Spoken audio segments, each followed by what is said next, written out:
জানালা দিয়ে দেখা যায় গরম কড়াই চেপে ধরা হচ্ছে একটি মেয়ের মুখ ও শরীরে। যন্ত্রণায় মুখ ঘুরিয়ে নেয় সে। এরপর কান ধরে উঠবাস করানো হয় মেয়েটিকে। হাত থেকে তরকারি পড়ে যাওয়ায় গৃহকর্মীর উপর এভাবেই নির্যাতন চালায় গৃহকর্মী। খুলনার সোনাডাঙ্গা আবাসিক এলাকার সোলার পার্ক সংলগ্ন একটি ভাড়া বাসায় এই ঘটনা ঘটে। স্থানীয়রা জানান, সোনাডাঙ্গা থানার এএসআই সঞ্জয় মিত্র ও তার স্ত্রী এএসআই পপি মিত্র প্রায় নির্যাতন করে গৃহকর্মীর উপর। বাবু, একটু আগে একটা নিউজ দেখলাম, এসআই দম্পতি একটা গৃহকর্মীকে পেটালেন, তার সাথে তেলের কড়াই গরম করে তার মুখের মধ্যে লাগিয়ে দিলেন। তাও বাইরে থেকে একটা জানালা থেকে একবার ভিডিও করে দেখলে 164টা বাড়ে দিচ্ছে তার শরীরের মধ্যে।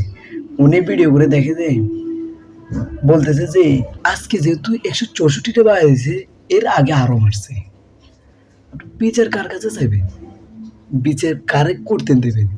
দেশের বিচার নাই। যে দেশে দুইজন এসআই, তার হাজব্যান্ডও এসআই, সেও নিজে একজন এসআই, মানে একটা পুলিশ সদস্য বিচার পাবে, একটা পুলিশ সদস্য জেল কারাগারে নিয়ে যায়। যারা অন্যায় করে, অন্যায়ের বিরুদ্ধে তারা রুখে দাঁড়ায়। সেই দেশের এসআইগুলা, সেই দেশের পুলিশগুলো যদি অপরাধ করে, তখন আপনি কার কাছে যাবেন? একজন এসআই যদি অপরাধ করে থাকে, একজন এসআইয়ের ওয়াইফ যদি অপরাধ করে, একটা গৃহকর্মী তার ঘরে কাজ করে, এটাই তার অপরাধ।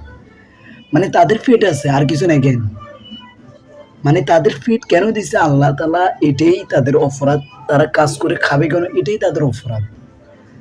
মানে বড় লোকের ঘরে গরিবেরা কাজ করে খায়, কোনো রকম দিনে আনে দিনে পেট বাঁচায়, এটাই তাদের অপরাধ। বড় লোকের ঘরে কেন? একটা পুলিশ সদস্যের কাছে সে নিরাপদ থাকার কথা।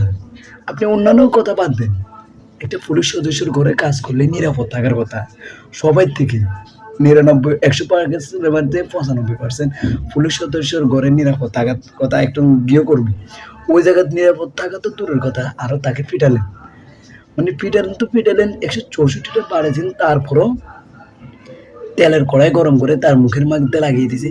মানে কোন দেশে বসবাস করতেছি? মানে এভাবে চলতেই আছে দেশে, একটার পর একটা নিউজ আইতেছে। গতকালকে না 2 দিন আগে একটা নিউজ দেখলাম যে একটা এই পুলিশ পরিদর্শনকারী এক শিশুকে ধর্ষণ করছে। মানে একটা 12 বছর শিশুকে ধর্ষণ করছে, আপনি কার কাছে বিচার চাইবেন? ওই রাইসের বাবা বলছিল, আপনি বিচার চাইেন না, বিচার পাবেন না, বিচার হবে না।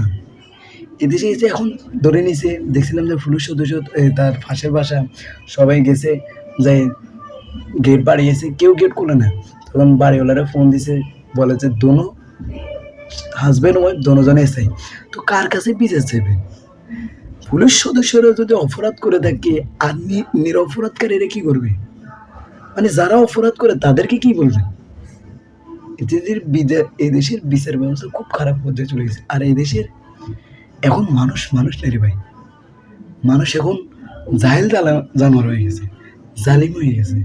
মানে আইএমএ জালিয়াতের যুগ চলে আসার আগেই আমাদের দেশে যে যুগ চলে আসছে।